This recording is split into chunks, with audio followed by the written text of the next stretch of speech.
Hello, everyone, and welcome back to Cepo Cero. In this occasion, this first special episode in partnership with SOTL Global Movement. Let's get started.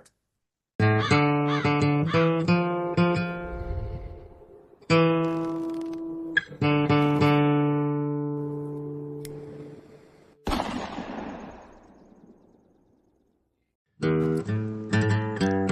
following interview is featured by the SOTL Global Movement, a global leadership platform connecting cultures, creating impact.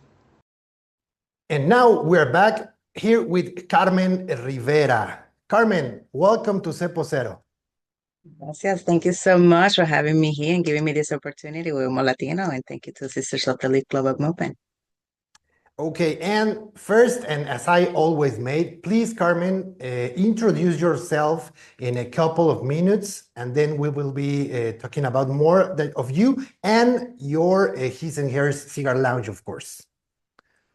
Okay, so my name is Carmen, as you mentioned, and I am originally from Puerto Rico, and my background is in the healthcare industry, criminal law, and my passions has always been into the tobacco industry. Okay, you told me that your passion started with your grandpa. How was it? It was different. It was at a very early age, and he in the morning will smoke pipe, and then in the afternoon he will smoke his cigar. And I love the aroma. I kind of fell in love with the sweetness of the tobacco, and then the transition of having this aroma of a stronger, more robust cigar. One day he just kind of handed to me and let me try, and that's been my passion ever since. You remember how old were you? I was very young. I was almost like 9 years old. That's normal In in our this cultural. industry. Yes, it's very normal in our culture. Usually when I engage into conversations and people ask me how did I fell in love with the cigars, and I mention that, they always gives you the weird look because, they don't expect that. And, that's the beauty of different cultural, different diversity and where we're coming from. You remember how it was it for you to try your first cigar? It was it was scary because I didn't know, I just know that I would try to mimic what he did. As soon as I put it in my mouth and I tried it, I was like, wow, this is different. It's different from what I was smelling and the aroma I was getting from what I was trying and assuming what it was supposed to be. I fell in love. But it was a little bit intimidating and scary. And then your next cigar as an adult or as a grown person, how was it for you this second or third time? Lovely. Lovely. As a matter of fact, I can remember my first cigar as an adult. It was by Drew Estate, Isla del Sol, because it has that sweet aroma. And somebody else was walking into a park in New York, and there was a couple of adults playing dominoes. And I smelled that, and I asked him what he was smoking. And when he told me, I immediately went to the nearest cigar place and bought it, and I smoked it, and it just literally transport me back into the mornings when my grandfather used to smoke pipe. Okay, and you have been around with His and Hers first as a mobile cigar lounge in 2020. So you were an aficionada before 2020, or how was your life around the cigar industry before having this mobile cigar lounge? I always been around the cigar industry. I was a aficionada for since I can remember. Always caught my attention, and it was kind of my escape to dedicate some time to myself when I was working in the healthcare and in the court system. So it's always been involved in my life. I did develop my palate into more robust and higher strength of nicotine, or what they call full body, at a later age in time. So I would say up to probably 6 years ago, that's when I gravitated more into the full body cigars and appreciate the transition of what a medium plus into a full body cigar brought into the table. And how was for you to take this decision to leave whatever you were doing and said, I want to have a mobile cigar lounge and be totally immersed in the cigar industry? Let me tell you, Raul, I didn't fully commit to the mobile full time. I was still working my full-time jobs, and I started the mobile with my husband and the side job. So we would do corporate events, private events, and it was just whatever we were hand rolling at the moment for those events. I committed full time when we moved to Florida 2 years ago, and then we opened the actual brick and mortar and the cigar lounge. And how was for you to take this culture, a very Puerto Rican culture, I can say, Yes. to other people, to their parties, to their private events, and show them the cigar culture to them? I would say through the education part. I mean, it's amazing because we look at cigars not for everybody. So even when we were in events, you will have those individuals that will smoke and those that didn't smoke, but they always gravitated to the curiosity of, oh, that intrigues me, what it is. So when you start educating everyone in the clientele that you're surrounding yourself about not just the history, but the culture, how abroad this is, that it's more than just you picking up a cigar and you smoking it. It's more to it. You kind of like live it. Personally, to me, when I have a cigar, it's something that I'm not only giving myself the opportunity to enjoy, but it's my time to appreciate the craft where it came from, the construction, everything that comes along with the cigar. So educational Okay. part is definitely a plus. And along the cigar industry, people as Humo Latino, as SOTL, we're trying to make this passion and this industry a little bit more inclusive every day. Yes. So you started your business and you choose to name it his and hers. That's very inclusive. Why? How you get into that name and how is it going? We have moved to the name of his and hers because at that time, my husband and I, we would visit different cigar lounge and we would talk about and daydream, well, we would like to do this, or we will never do that, or we will try to bring a different environment. And it was also a breaking point where we were able to open up the doors to keep it neutral, where anyone that comes to the door can feel welcome. I mean, we've been blessed that for my own personal experience, I will go to Cigar Lounge and I never felt welcome because the reality is it's very male dominated. So I was never felt comfortable to sit down and enjoy my cigar. I would grab my cigar and leave and go to the park or go hiking or kayaking and then smoke my cigar.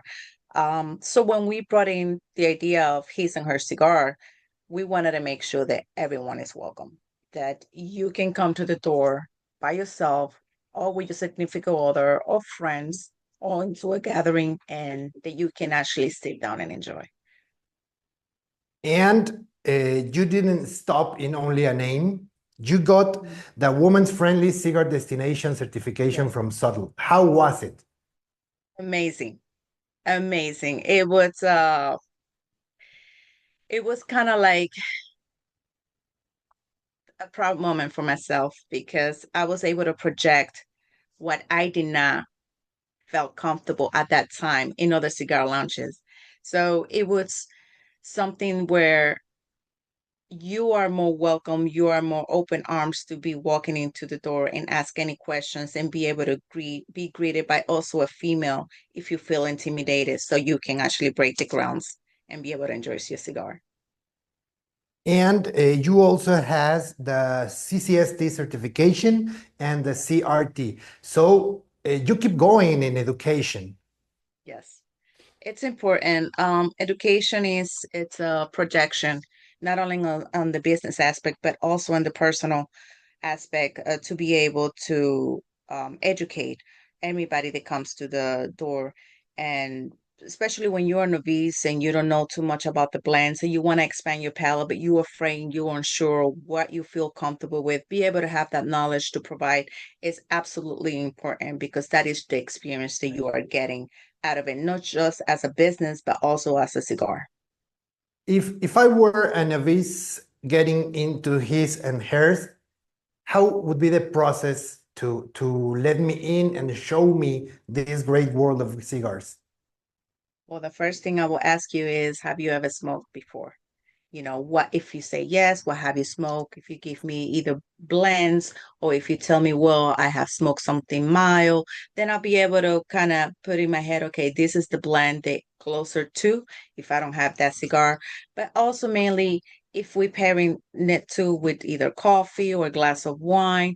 So it's just be able to have you feel comfortable initially, ask you the questions to be able to engage into what cigar it will be appropriate for you to experience without having a bad experience. Because that's one of the main things that a lot of places you will go and they will just give you a cigar, not have the knowledge, and then you have a bad experience because it may not be the right cigar for you at that moment while you're expanding your palate. So some people back away, they don't want to try it again. So it's all about educating and be able to give you the right experience and the right cigar. What could you say is the most important part to enjoy your smoking session? The selection of a blend of a specific wrapper and a specific size, the cutting, the ambience. What could be the most important part to really enjoy a cigar? To me, I will answer all of them. Toro size, straight cut. I love me a good Honduran and Corojo wrapper. And the place where I'm at. I need to be able to enjoy and appreciate everything about that cigar. You know, I don't pick up a cigar and smoke just to smoke it, just because it was there and wanna light it up and smoke it. I want to be able to appreciate it and be thankful for those that put in their hands on that cigar because they work hard, you know, and for me not to appreciate that craft, it will be a little bit disrespectful. Okay, and you are also a roller. You have your certification. Where did you get this certification at first? So as a roller, I met Francisco Almonte, the owner from DBL, about 4 years ago. And we met him through going through events. And he saw what we were trying to do. He saw the passion and he literally say, well, meet me at my lounge in Red Bank, New Jersey.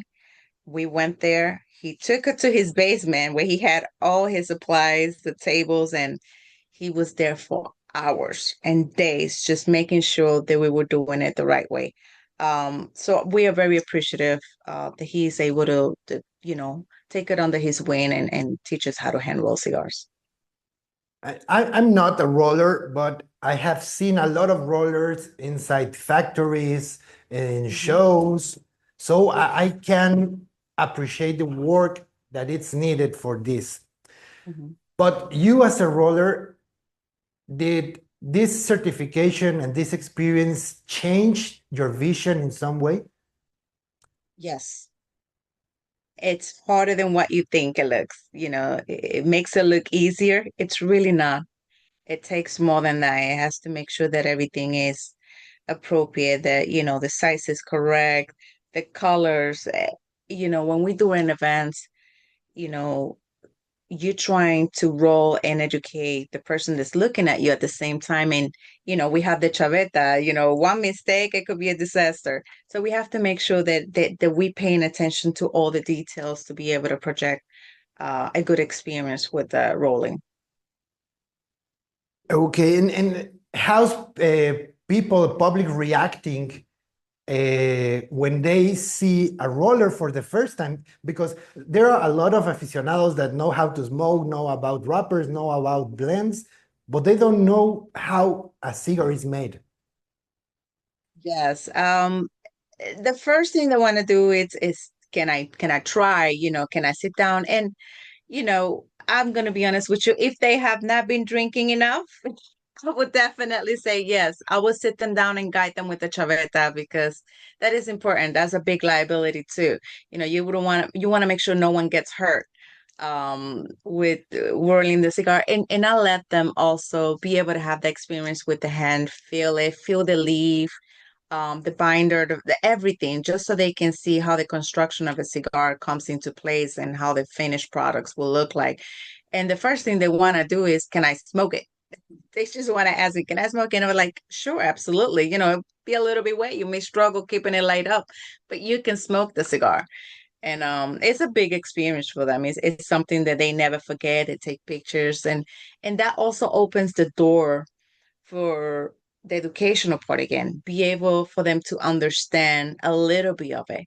Because in the factories is a whole different ambient versus just putting the rolling table and going to an event and just have the cigars rolling there. So it gives them also the experience to be able to talk about it, to be able to expand their experience to those that don't smoke and get a different perspective of how cigar is viewed in today's world. And which could you say is your favorite tobacco leaves to work with? I love a good Plasencia cigar. I like Honduran, I like Nicaragua, but I like different blends. I'm not much of a flavor cigar smoker, so that will be my least favorite. But I have to smoke in order to talk about it, especially having a business. So it's something that with it, I won't not be my preference. I will still do it because I have to be able to talk about it. But yeah, it's that will be my favorite, my least cigars. And what could you say as a lounge owner are the sizes and the blends most selected by women? Ceros and Toro. At least in my area, in the region where I'm at, I noticed that a lot of the Lanceros and Toro size are the ones that the females are gravitating to. And about the wrappers, maybe the people think that because you're a woman, because you are new in this world, you need to smoke a light wrapper. But Yes. that's not necessarily true. Correct. I would say between Habanos and Maduros. We do have a few ladies that will smoke full body smoker, like they will gravitate to Padron. I have a few ones that will smoke some Epicurillos, like the Allegiance and Pledge. So I want to say between Habano Rosados, and Maduros. Okay, and now let's talk about the Sisters of the Leaf Global Movement. When you started to get involved into this? I get involved with Sisters of the Leaf in December 2024. It caught my attention because I was unaware that there were such a international group where they can support each other, us as a female in the industry, and be able to guide us and also give us good advice of not just how to network, but be able to communicate, be able to learn. So it was an eye-opening to see that what I had in mind as a female, as a woman in the industry, it was bigger than myself, definitely. I did not know that it was that abroad. So it was very breathtaking that it wasn't just me feeling the way I was feeling. As you talk to other women and other ladies, they get the same reaction, how they felt like they did not belong in the cigar culture and the cigar world and be able to have the same um, opportunity to express themselves in the cigar industry. So Sisters of the Leaf has been extremely supportive with my business, with myself, with education, that networking. We all help each other out. We make sure that if someone needs something, we can refer to another person. So it's a big connection. I am very thankful and grateful for the work they do and the work they continue to do for us females. And how and why did you decided to be a SOTL ambassador? the education part of it. I want to be able to project that it is okay to enjoy a good cigar, that it is okay not to just enjoy a cigar, but I myself love me a good bourbon, and that is nothing uncommon to have coffee or bourbon or wine and just be able to relax and learn from it, network from it, grow from it. So it's more than being an ambassador. It's be able to project that we also have a seat in the table in this industry. Because cigars, like I have mentioned previously in the ceremony, um, we've been involved in the cigar industry for many years. We were just behind the door. And now that the door has opened, we can be part of it without feeling intimidated or feeling like we don't have a seat in the table. And as Anastasia has said a lot of times, this is not about women against men. It's about working together. There's Anastasia and Lefty. There's maybe Romy and Fuad. And there's your husband too. So how has it been to work with your husband? Let me tell you, if you are not ready for it, you should not work with your spouse. It is definitely a different experience because you coming home together, you live in the house together, and you're working together. So be able to separate work from home once we close the door, it is extremely important because we have to be a total different person. We respect each other in the same environment. I think working together made us realize as an individual what other qualities we have that we probably would have never have known if we didn't work together. So we do work together, but yes, it's not for everybody. And speaking about home, you have turned your backyard into a tobacco production garden. So what can you say about this? Um, Interesting. It gives you a better appreciation about the farming, the process, be able to keep everything intact to the soil. So it started as it started as a small idea of let's just see what happened. And that not realize that out of 12 seeds, 38 came out. And now they're big. They're probably a little bit 4.5, 5 foot tall. We'd want to learn the process. And yes, we're not on the ground, they're not on a farm.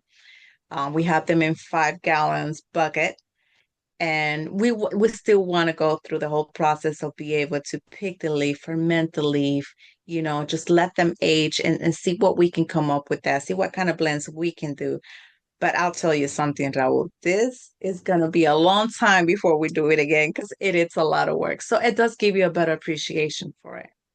Yeah, but maybe someday, somehow, you're gonna be able to smoke a cigar made by you from the seed to the smoke.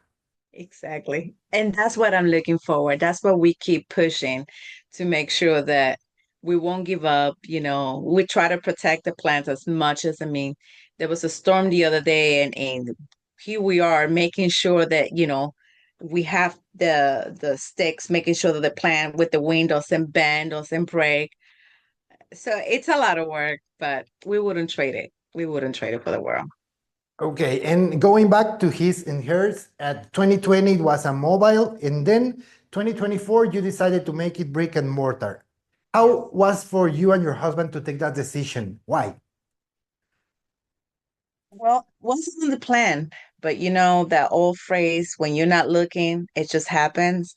That's exactly what happened to us. We weren't looking. We saw a place, we made a phone call, and next thing we know, we just took a gamble and we say, let's just do this. If it's now, it's never. And if you don't take a chance, then how will you know if you were actually pursuing your dreams? It's easy to keep your dreams in a suitcase, but it's a lot of difference opening that briefcase and be able to put everything on the table and take a shot out of it. So we're very happy about it. We have no regrets. Nervous like anybody else is starting a business. A lot of work that we put into it, but we love it, and we don't regret. It is a different experience, I guess, and discipline to not have your 9 to 5 job, weekends off, versus working, 72 hours, sometimes more than that, throughout the week. And, now when we close the doors of our lounge and we go home, we like, it was a good day. Every day it's a good day. So we appreciate it. But when your job is surrounded by the smell of cedar, of cigars, that's not a work. Like sometimes it does. Yeah. I still get males that come into the door and they won't talk to me. They won't even want to acknowledge me because I'm a female. And it gets to a point that it's okay, I respect that. It takes time and I'm okay with that. I'm willing to work with it. And then I have some males that when they start with that mentality and they get to know me, they open up and it has become what my husband and I call our extended cigar family because you would think they will leave, but they actually come back again. And that is the important thing that if they come back, that means we did something right and we have to continue to do so. Okay. And now, please, let's speak about the TPA. You Yes. are part of the TPA, one of the many associations that are there into the cigar industry, but the only one I can say that it's including brand owners, factories, stores, cigar lounges, and consumers. Consumers, yeah. So, what can you say about the TPA? CPA has been very welcoming to us and to everybody that chooses to join the TPA association. It's a great tool and group of individuals that we all have different businesses, even though they are related to the cigar, but we all have the same vision to be successful, to be able to work with each other. When we have our meetings, there is no judgment. It's kind of like if a brand has a problem or a brand would like to expand to a different state and they don't know whether it's different laws or requirements, there is always a brand or there is someone out there to be able to support everyone. So it's in a beautiful community where even the consumers will be able to participate just because they're not brand distributor or lounge. They still participate. They still have a lot of advice of wherever state they are located. They will give us input as well of what's moving in the area or who do they know, who can we reach to. So TPA for us has been also a good door to meet all the brands and boutiques brands because our humidor, we not only have your legacy brands, we also have boutique brands, and we are very proud of it because there is a lot of good tobacco out there. Good tobacco. You just have to be open-minded to be able to give those boutiques brands the opportunity for them to be in your store or in your lounge and you can stand behind it because there is good tobacco. So TPA has been a beautiful, what I call the Brady Brunch family. We all log in into the hearth, we all have our little squares, but it's a beautiful cigar family.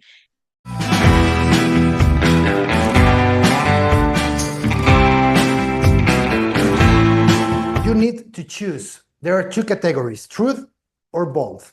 Two questions per category. I'll go bold. Okay. So first, name the opportunity you want next and say clearly what you are ready to bring to it.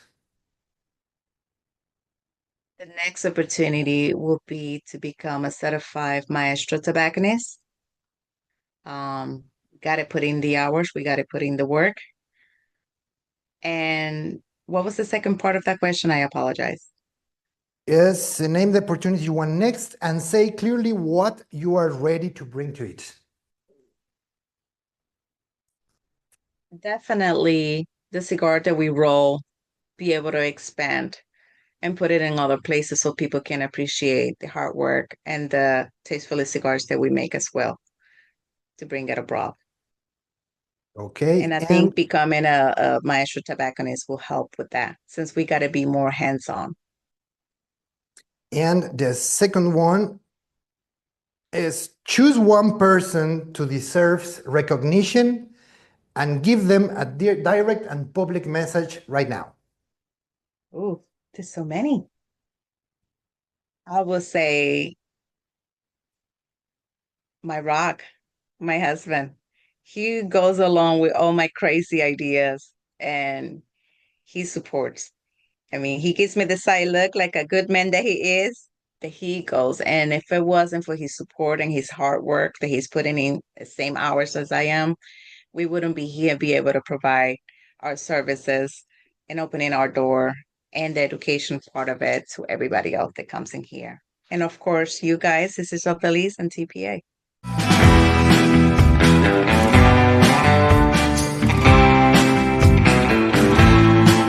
And after we finish with this interview, I would like to ask you for a message to every woman that maybe listen to you, watching you right now, and is interested in maybe entering for the first time to a cigar lounge, maybe having a first cigar, or maybe getting into the industry in a business or in a factory or as a brand owner. I will definitely, the best advice is don't keep your dreams and a wishful thinking. Make it happen. Just work for it because it is possible. You know, aside from myself starting in the mobile lounge industry, what really struck an idea of being able to grow more than that, it was a cigar pick. It was the craft of a cigar pick. And from there, it took off. So everything is possible. And there are organizations out there that you can reach out and they will welcome you with open arms to be able to make your dream into reality. So it is possible. Don't give up. Thank you, Carmen, for that words, and thank you for being here at this first special Humo Latino and SOTL episode at YouTube and Instagram, where we will be sharing some short clips of this interview after the upload to YouTube. Okay? No problem. Thank you so much, Raul. Thank you and see you later. Bye-bye. Bye.